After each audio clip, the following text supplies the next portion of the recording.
guys, welcome back to my channel. Today I'm going to show you a really neat little trick to help to minimise having to sew in your ends, and it comes when you change your colour.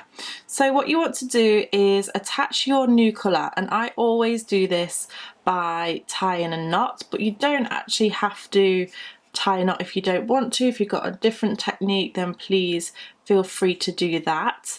This works best with a treble crochet, or what's known as a double crochet in the US. And what you want to do is, once you've attached your yarn, leave a fairly long end, because we're going to actually pick both of these pieces of yarn up.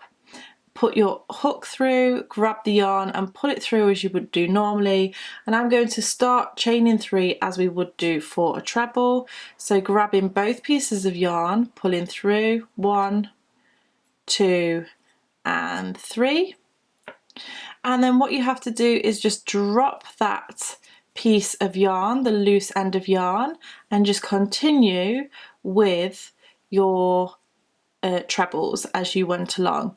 Now this is going to make your first chain 3 a little bit thicker, but what it means you can do is you can just go ahead and snip off that loose end right up to your work, and because you've actually crocheted it in and it's entwined in your stitches, it won't come undone. So that's just a really handy thing to keep in mind if you really hate sewing in those ends and you want to try out our new technique.